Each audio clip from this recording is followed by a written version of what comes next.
Екінші сынып қазақ тілі. Сабақтың тақырыбы етістік. Сабақтың мақсаты мәтіннің тақырыбы мен тірек сөздердің негізінде мәтіннің мазмұнын болжау, мәтін мазмұнын анықтауға бағытталған сұрақтар құрастыру және жауап беру, дара және күрделі етістікті анықтау.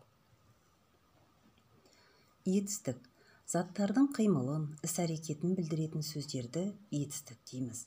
Етістіктерге не істеді, не қылды, қайтты деген сұрақтар қойылады.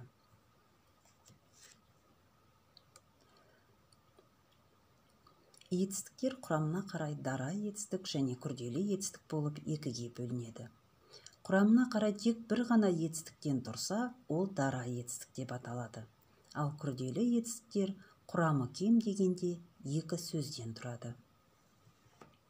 Біз бүгін етістік тақырыбында етістікті ажыратуды, дара және күрделі етістікті анықтауды, ізденуді, етістікті қатыстырып сөйлем құрауды, оқиға бойынша мәтін құрастыруды үйренеміз. Бізге балалар мынандай тапсырма берілген. Суретте көктемнің қандай белгілерін байқадыңдар? Балалар не істеді? Балалардың қимыл атауларын білдіретін сөздерді ата. Бұл сөздер қандай сұраққа жауап береді? Және қай сөз табына жатады? Осы суреттердің ішінен балалар өзімізге ұнаған суреттен сөйлем құрап жазамыз. Және де қимылды білдіретін сөздердің астын сызамыз. Яғни етістіктерді табамыз. Бізге берілген келесі тапсырма сөйлемдердің қатесін түзетіп жазамыз. Бізге сөйлемдер қатемен берілген. Яғни осы сөйлемдердің қатесін түзеп жазамыз. Және де қарамен берілген сөздер қандай сұраққа жауап беретінін анықтаймыз.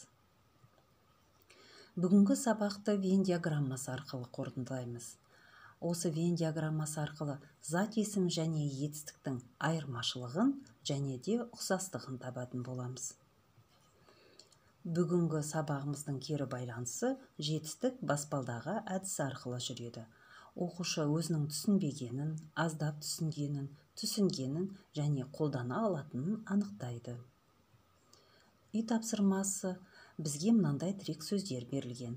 Жауды, жүгірді, келді, ұшты, жүгіріп келеді, ойнап жүр. Осы тірек сөздерді қатыстырып, яғни осы сөздермен біз сөйлем құрастырамыз.